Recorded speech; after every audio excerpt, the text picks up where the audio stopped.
రాకుండా పంపించేశాను. ఇదంతా మీ తలరాతే అని నాకు అనిపిస్తుంది. Halo sahabat, Assalamualaikum. Semoga sehat selalu dan senantiasa berbahagia. Terima kasih sudah subscribe dan menyimak video LK21 Revive. Semoga Tuhan Yang Maha Esa selalu memberikan rezeki yang berkah dan berlimpah ruah untuk sahabat semua.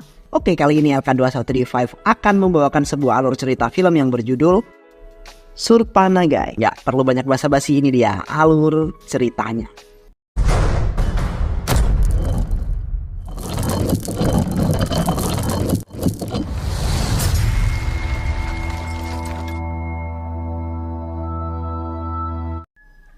Film dimulai.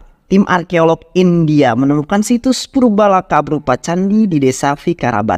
Tim ekskavasi dipimpin oleh Divya, seorang arkeolog terkenal di India, saat sedang melakukan pembersihan bagian atap candi bersama kakaknya yang bernama Vicky. Mereka didatangi oleh penanggung jawab tempat yang bernama Satis. Ia meminta waktu untuk berbicara dengan Divya. DSP Kepala Kantor Polisi Nalgonda menelpon. Mereka membutuhkan bantuan kita untuk memecahkan kasus. Divya menyanggupi untuk pergi ke Nalgonda. Di kantor polisi, Divya bertemu dengan kepala polisi yang kemudian menjelaskan apa yang terjadi. Mereka meminta bantuan Divya karena ada seorang turis luar negeri yang datang berkunjung ke hutan 2 hari yang lalu, tapi tidak pernah kembali dan tidak ditemukan keberadaannya. Mobilnya terparkir di pinggir hutan, barangnya berserakan. Kami menemukan jejak terseret yang panjang, namun anehnya tidak ada jejak kaki selain jejak kaki turis tersebut. Kami ingin menyelidiki tempat terakhir jejak ditemukan karena 10 atau 15 tahun yang lalu di sana terdapat rawa. Jadi kondisi tanahnya tidak stabil, ada kemungkinan turis tersebut jatuh ke rawa itu. Kami ingin menyelidiki pada satu bidang tanah terdapat tanah yang berbeda dari yang lain seperti habis bekas digali. Namun yang menjadi pertanyaan adalah tanah tersebut dalam kondisi yang keras. Di tengah hutan terdapat pos penjagaan hutan. Seorang penjaga hutan bernama Raja sedang duduk sambil menunggu orang-orang menyerahkan hasil kebunnya. HP Raja berdering. Atasannya yang menelpon mengabarkan akan data arkeolog untuk menyelidiki suatu kasus dan Raja diminta untuk menjadi penunjuk arah. Bersamaan dengan telepon itu, sebuah mobil putih yang dikendarai Divya sampai di pos penjagaan hutan. Ia datang dengan ditemani seorang polisi. Melihat hal tersebut, penjaga hutan merasa kesal karena ia tidak pernah akur dengan polisi itu. Divya meminta diantarkan ke lokasi. Mereka melewati pemandangan yang indah. Mereka sampai di TKP yang terletak di tengah hutan. Divya melihat keadaan sekitar lalu bertanya, siapa yang memastikan kalau ada yang terkubur di dalam tanah? Aku, kata Raja. Ada ceceran darah di sekitar tanah. Dulu di sekitar sini terdapat rawa. Jadi mungkin dia tersedot ke dalam rawa itu. A forest is a medical mysterious world. Divya mulai melakukan tugasnya untuk memeriksa tanah. Ia mengatakan jika tanah ini gembur dan meminta besok untuk mulai penggalian. Jangan menggunakan alat berat, karena jika benar ada tubuh orang yang terkubur, maka akan rusak. Raja juga berkata entah kekuatan apa yang ada di hutan ini sehingga dapat menarik orang ke dalam tanah. Mereka pergi meninggalkan hutan tersebut. Divya bertanya di mana letak museumnya. Ia ingin mengunjungi museum. Di museum, Divya bertemu dengan rekannya. Sampai pada sebuah lorong, Divya tertarik dengan sebuah benda peninggalan yang belum pernah ia lihat sebelumnya. Penjaga museum mengatakan nama benda itu adalah Iron Maiden. Fungsinya untuk menghukum seseorang. Penjaga museum membuka benda tersebut, di dalamnya terdapat banyak paku. Dan ia menjelaskan jika ada penjahat atau seseorang yang menerima hukuman akan dimasukkan ke dalamnya dan dibiarkan mati kehabisan darah.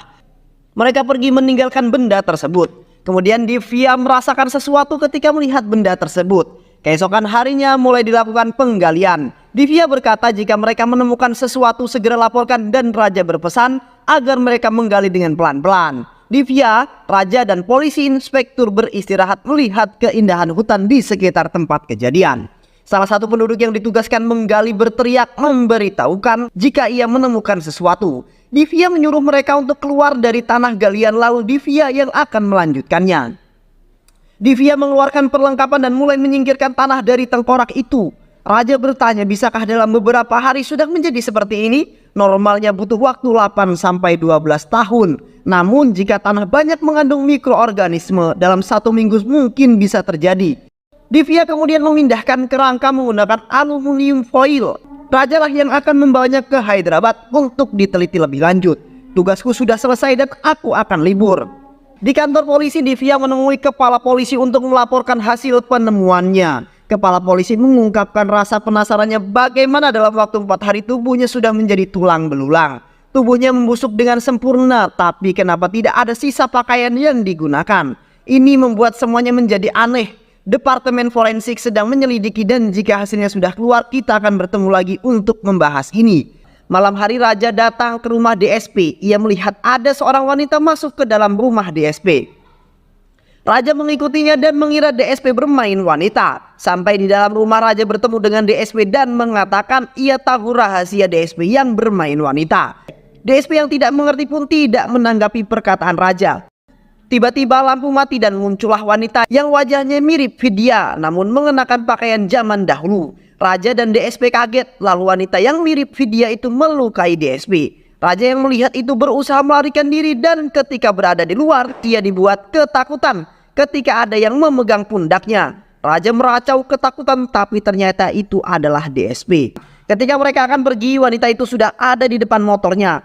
Wanita itu mengatakan agar membawa DSP itu ke hutan. Wanita itu berbicara dengan bahasa Malayalam dan Raja tidak mengerti bahasa itu.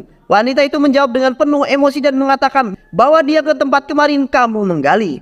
Raja dan DSP pergi meninggalkan halaman rumah DSP. Mereka menyusuri jalan desa. Mereka pun sampai di tempat penggalian yang dimaksud. Wanita itu sudah menunggu di sana. Ia berjalan yang kemudian diikuti oleh Raja dan DSP. Apa yang terjadi di sana disaksikan juga oleh peternak madu yang hobi mabuk-mabukan.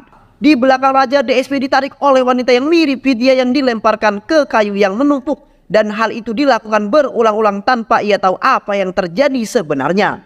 Damayanti berjalan mendekat ke Raja yang mengambil tombak yang terkubur di dalam tanah. Ia kemudian melemparkan tombak itu tepat mengenai jantung DSP. Damayanti tertawa dan bertepuk tangan. Tetapi tawa kesedihan yang terpancar setelah sekian lama akhirnya balas dendam pertamanya berhasil. Ia mengancam Raja untuk merahasiakan apa yang dia lihat. Jika tidak, ia akan mati dengan mengenaskan. Keesokan harinya di kantor forensik bagian komputer, Divya datang memenuhi undangan membahas mengenai hasil pemetaan wajah melalui teknologi 3D.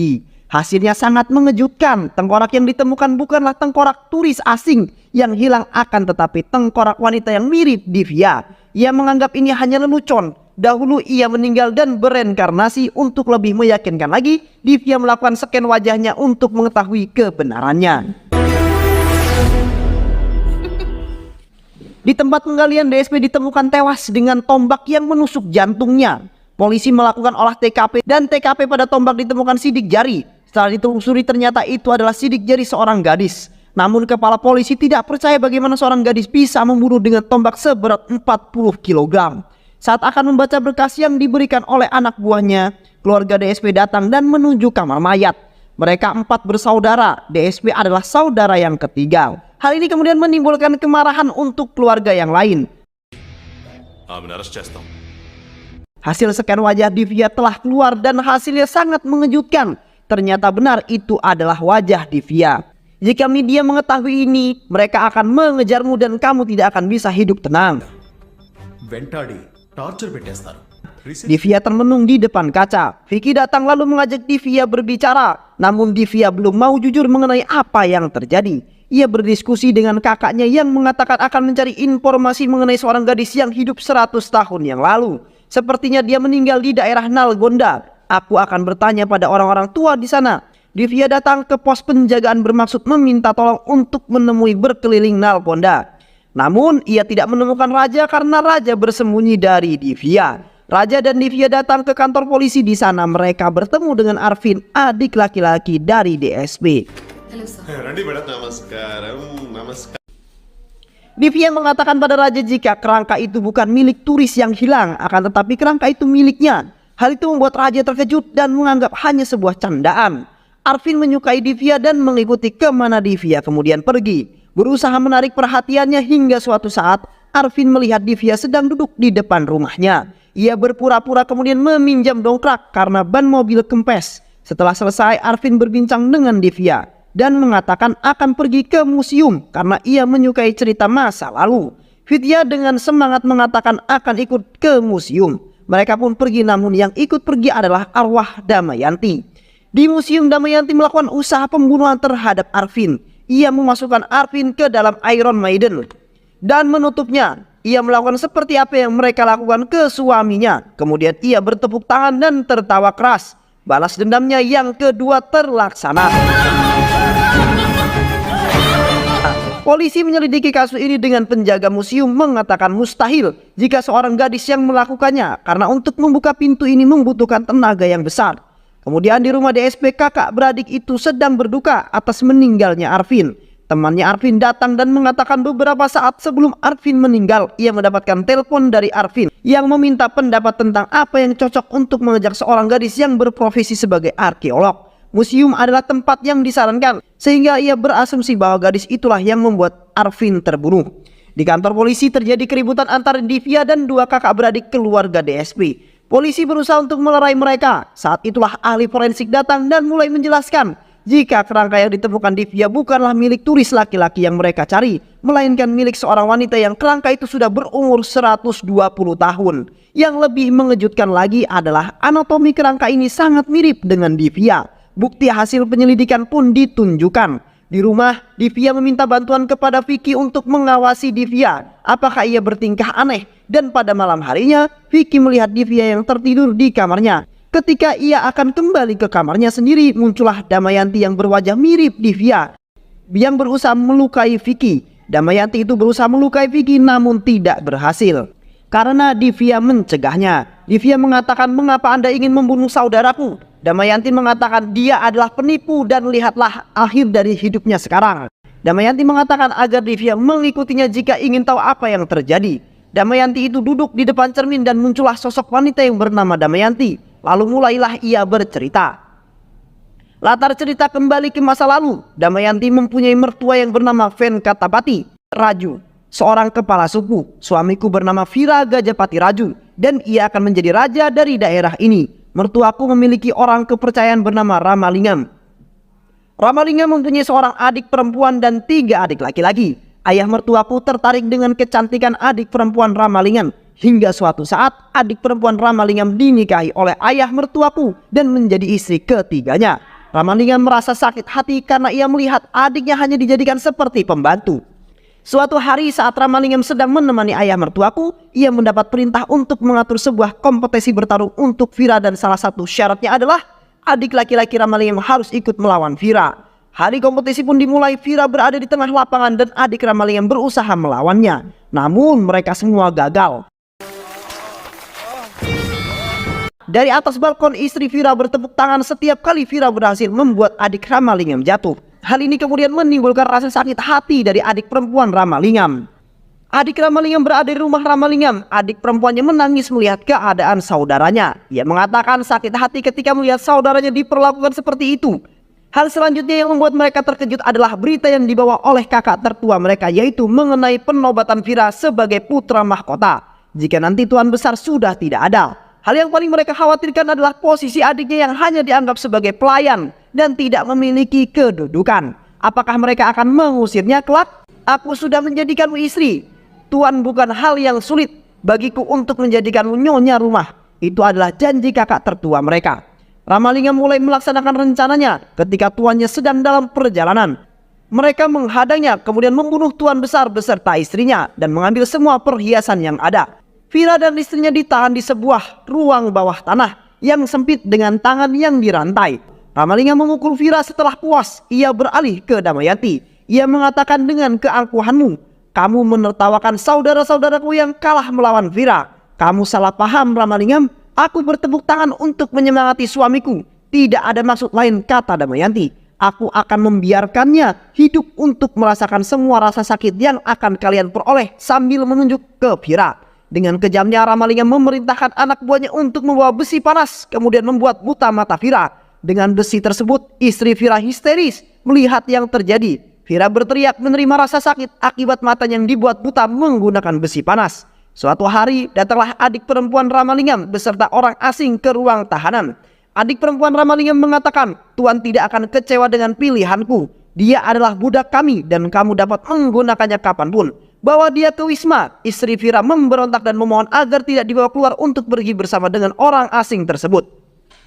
Dan setelah beberapa lama istri Vira dimasukkan kembali ke ruang tahanan dalam keadaan tidak sadarkan diri. Vira hanya bisa berteriak histeris tanpa bisa membantu istrinya. Suatu pagi datanglah seorang pelayan yang berusaha membantu Vira dan istrinya keluar dari tahanan. Namun naas, di tengah jalan mereka dihadang oleh ramalingan bersaudara. Pelayan itu tewas tertusuk tombak. Istri Vira diikat dan menyaksikan penyiksaan yang diterima oleh suaminya hingga saat Vira dimasukkan ke dalam Iron Maiden dan dibuang ke jurang.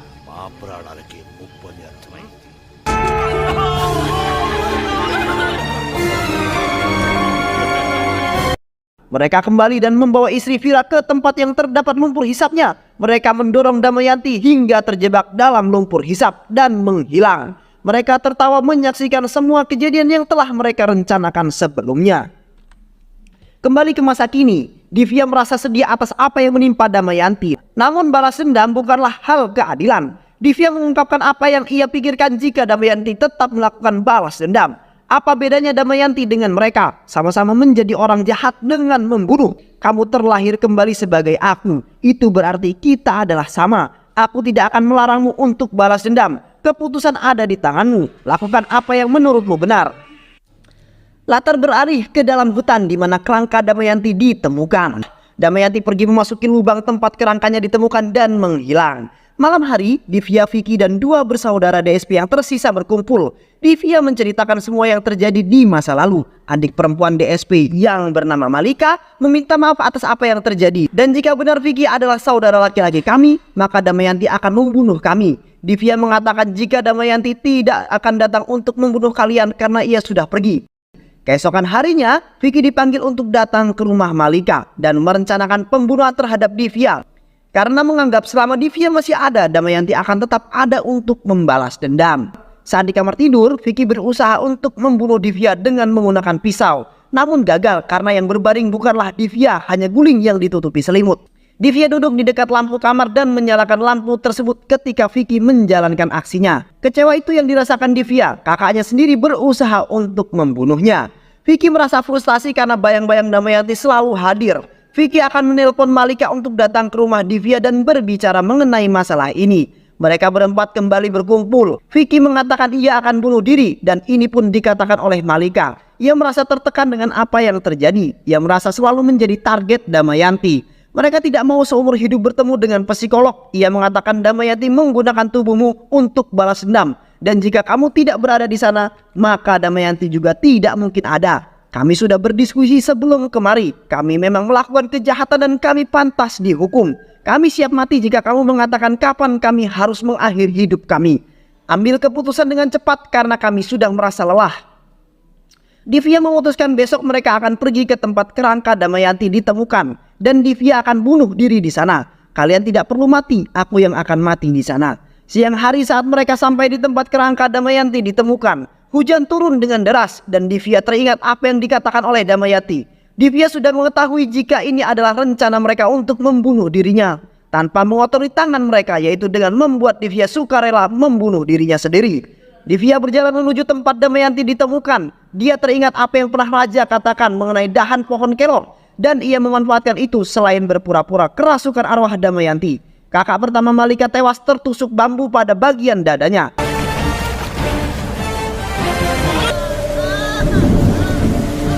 Vicky tewas tergantung dan Malika yang mengira Divya adalah Damayanti berlari masuk ke dalam hutan. Dan ia terprosok masuk ke dalam lumpur hisap. Divya mengatakan jika Damayanti ada di tubuhku maka kalian semua sudah mati saat berada di rumahku. Apakah kamu tidak memikirkan ini? Kamu membuat saudaraku ingin membunuhku. Aku sudah meminta Damayanti untuk pergi selama-lamanya, tapi kamu membuat semuanya sia-sia dengan melakukan ini. Aku sudah mengetahui semua rencana kalian yang ingin aku bunuh diri karena kalian beranggapan jika aku mati, Damayanti tidak akan ada lagi. Karena akan terus mengikuti.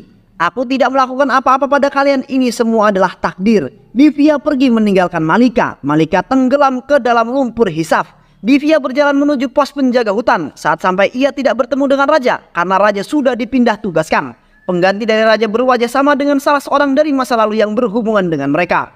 Mereka semua memiliki keterkaitan di masa lalu. Turis asing yang menghilang tanpa jejak adalah orang asing yang membawa Damayanti keluar dari sel tahanan untuk dibawa ke Wisma. Keluarga DSP yang melakukan pembunuhan terhadap keluarga Damayanti, Divya adalah reinkarnasi Damayanti, dan Vicky yang ternyata pada kehidupan sebelumnya adalah bagian dari keluarga Ramalingan. Dan penjaga hutan yang baru adalah suami dari Damayanti. Cerita pun kemudian berakhir dengan tewasnya orang-orang yang menyakiti mereka. Dan film pun selesai. Banyak pelajaran hidup yang bisa kita dapatkan dari film ini ya teman-teman. Semoga teman-teman semua terhibur setelah menyimak alur cerita film ini. Terima kasih sudah menyimak video-video LK21 Revive. Semoga sahabat semua terhibur dan sampai bertemu lagi di video-video berikutnya. Wassalamualaikum warahmatullahi wabarakatuh.